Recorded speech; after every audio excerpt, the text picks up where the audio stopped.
Top of the morning, Dan and Amy trying to make heads or tails of the argument that Senator Rand Paul and St. Tony Fauci had the other week in his testimony, during his testimony on the Hill, Fauci's that is, over gain of function research and whether or not our public health agencies were funding and funding with knowledge places like the Wuhan Virology Lab and their biowarfare interests. To help us on the topic that we've been discussing as we're trying to piece together information that's publicly available, and it seems, I think where we last left this, it seems that Tony Fauci was sort of being too cute by half on the topic, sort of we were involved in collaborations, but any funding we provided was not knowingly to these ends, sort of thing. So that was sort of the nature of the explanation he provided in refuting the assertion that Rand Paul made. For more on the topic, we're pleased to be joined by Francis Boyle. He's a professor of international law at the University of Illinois College of Law, serves as counsel to Bosnia and Herzegovina and to the provisional government, I should say, of the Palestinian Authority. He drafted the U.S. domestic implementing legislation for the Biological Weapons Convention, known as the Biological Weapons Anti-Terrorism Act of 1989. Professor Boyle, thanks for joining us. Appreciate it. Well, thank you very much for having me on. My best to your listening audience. And I did want to point out here that my Biological Weapons Anti-Terrorism Act was passed unanimously by both houses of the United States Congress and signed into law by President Bush Sr. Passed unanimously because probably most of them didn't understand it. But I want to go to something that you co-authored where you talk about what the Chinese government and our government knew and when they knew it, essentially. And you're going back to November of 2019. You write, they all cover up what they're doing at these labs, meaning the U.S. government as well as the Chinese government, because they know what they're doing violates the Biological Weapons Convention and is morbidly and fatally and existentially dangerous to human beings as well as to animals and plants. You say the research at Wuhan was approved and funded by the U.S. National Institutes of Health and U.S. National Institute of Allergy and Infectious Diseases, which is Fauci's org. They all knew about it. They all funded it. And so how do you say that so definitively? Well, first let me say I watched the interchange there between Senator Paul and Fauci. And Senator Paul really nailed him. Basically what I've been saying from the get-go. And clearly Fauci perjured himself. And I think Senator Paul should refer Fauci to the Department of Justice for perjury. It's that simple. Fauci is up to his eyeballs in the COVID-19 research, development, testing. Fauci and NIAID paid for it at the University of North Carolina, their BSL-3 facility. And at that facility, the Chinese bat queen from the Wuhan BSL-4 was working there too.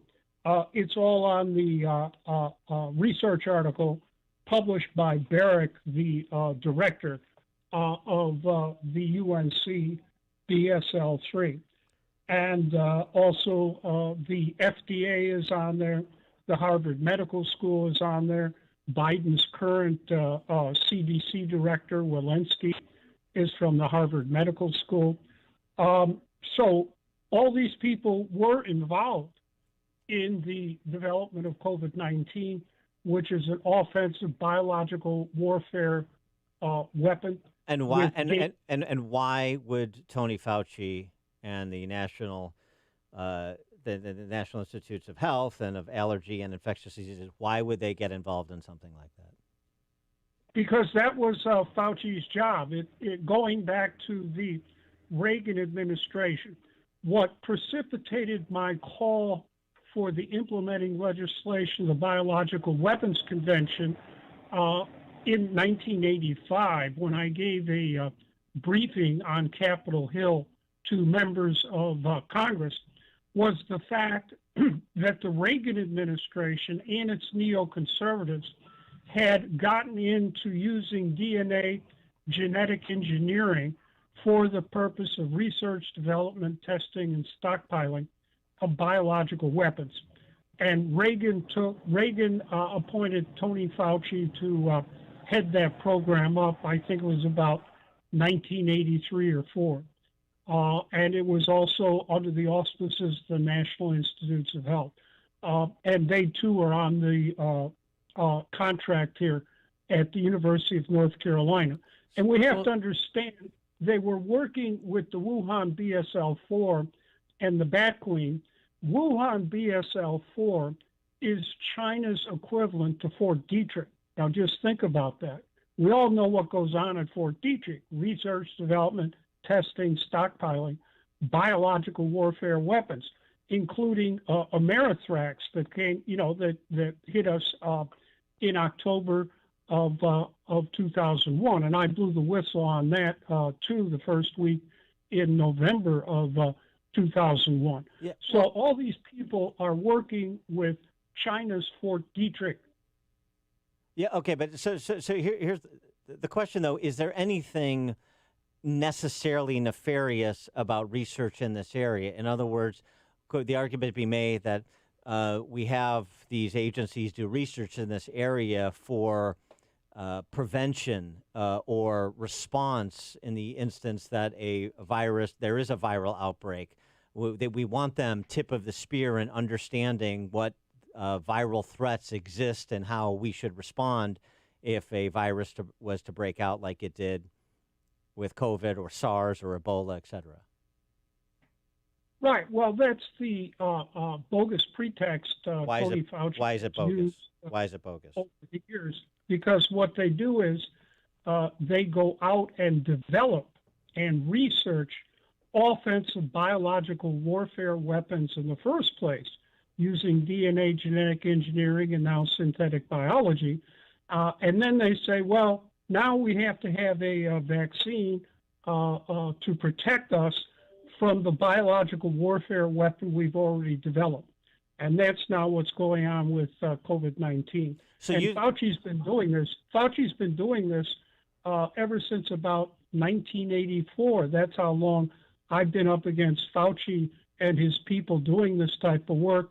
They've done about 95% of it, the last estimate I saw in the New York Times. So are you saying this is some sort of smash and grab? They develop the threat, and then they develop the vaccine for the threat, and they get paid? I mean, is that what you're saying? That's exactly correct, yes. And Fauci has developed every type of hideous Nazi biological warfare weapon you can possibly imagine. And then they go out and say, now that we've developed this weapon, we have to have a vaccine to protect ourselves. You're exactly correct. It's just profit-driven. It is profit-driven, yes. But as you've seen with these so-called life scientists, it's also power-driven, that they go out there and tell us everything that we, the rest of the American people, should do. So it's more than just profit. Look at Fauci. Look at his interchange there with Senator Paul. He just was lying through his teeth. Yeah, he looked scared. Right? Yeah, he looked like he was lying. Of course. And as I said, this is outright perjury. He should be prosecuted for this. You have to understand my Biological Weapons Anti-Terrorism Act of 1989, I put in there life imprisonment to try to stop this. The Department of Justice put a lot of pressure on me to put the death penalty in there, but I'm a lifelong abolitionist. I think I got it from my mom there, lived on the south side of Chicago. So I resisted that pressure, but they all know they face life in prison in the event that they're brought to justice here. Fauci for sure.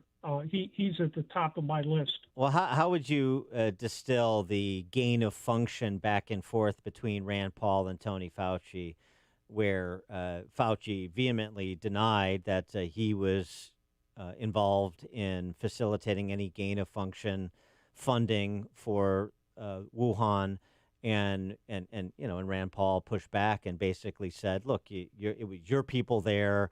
It's not credible to believe you didn't know what was happening, and it was U.S. taxpayer funds there, so you had a fiduciary responsibility to know what was happening." Essentially, what he was saying. So distill that for us. What was Fauci dancing around? I mean, yeah, you can get. You see all these people publish scientific articles describing what they're saying, and so I'm dealing here with a scientific article that describes, and I believe this was brought to the attention of Senator Paul, because he was pretty much reading off of my script. Right there in the scientific article, HHS, Health and Human Services, they published it. It's all in there. And the NIH was funding it. I can read right here, National Institutes of Health, and NIAID were involved. And the Bat Queen is right there, too. So all you have to do is get these scientific articles and read them, and it's all right in there. I believe that Fauci knew that there was a leak. I'm not saying all the evidence I've seen so far is that there was a leak out of the Wuhan BSL-4. I'm not saying China did this deliberately, but they deliberately and knowingly manufactured an existentially dangerous offensive biological warfare weapon. There's no question about that. But the leak, I think, happened because this was their first BSL-4. They did not have proper training and facilities there. Even the State Department was out there and put out a report saying that there were severe deficiencies here. I believe, as, by the way, the CDC director Redfield said on CNN that this happened, and they knew about it, at the end of September, no later than early October. I believe that's correct. And so all Fauci had to do was look it up on his computer, because the contract was right there on his computer. It was funded by NIAID and NIH and Health and Human Services. So all he had to do was punch in Wuhan on his computer, and he could see exactly what was going on. And they should have acted immediately and effectively to stop this, and they did not. Fauci and Francis Collins. And this is not at all, Dan, to let the Chinese off the hook either. No, I understand. This is what we lawyers call joint and several responsibility. So we have to understand the responsibility of agencies of our own government. And Fauci is heading Biden's task force there on COVID-19. He's covering up criminal responsibility by himself. So, of course, he's not going to tell us the truth. He hasn't been telling us the truth from the get-go.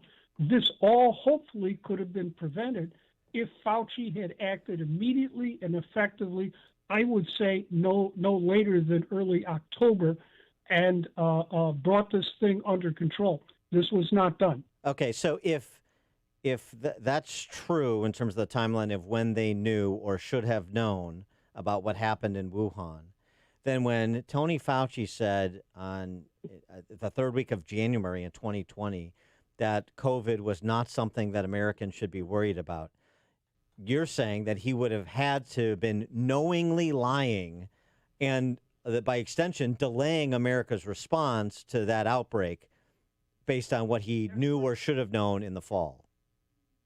That's correct. And he lied then, just like he lied with Senator Paul.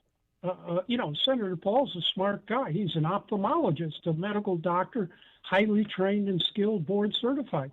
And Paul nailed him. You could see Fauci lying through his teeth.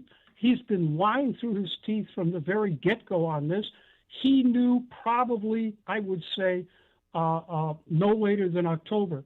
that this was coming our way, and he did not act immediately and effectively to stop it. It does not seem to me, and I'm not a Trump supporter here, I'm a political independent. It does not seem to me that Fauci brought this to the attention of President Trump and the severity of what we were facing so that Trump could have lowered the boom on China, and that was not done. He is Francis Boyle, professor of international law, University of Illinois College of Law, serves as counsel to Bosnia and Herzegovina, as well as to the provisional government of the Palestinian Authority, and drafted the U.S. domestic implementing legislation for the Biological Weapons Convention, known as the Biological Weapons Anti-Terrorism Act of 1989. Professor Boyle, thanks for joining us. Appreciate it. Well, thanks for having me on, and thanks for some very good questions. I think we got to the heart of the matter. Oh, we sure did. Thank you so much. And he joined us on our turnkey.pro answer line. If you're talking about it, Dan and Amy are talking about it. It's Chicago's Morning Answer on AM 560. The Answer. Nobody wants to need an attorney, but when you do, you need to find the right firm. The one that shares your values and will take your case personally. That's Cuda Law. You get the entire Cuda Law team working on your case. Even the cell phone number of your lead attorney. Cuda Law wins. Go to CUDALaw.com. Cuda Law has the experience to get you a victory with any kind of personal injury, workers' compensation, medical malpractice, or COVID-related injuries or work injuries.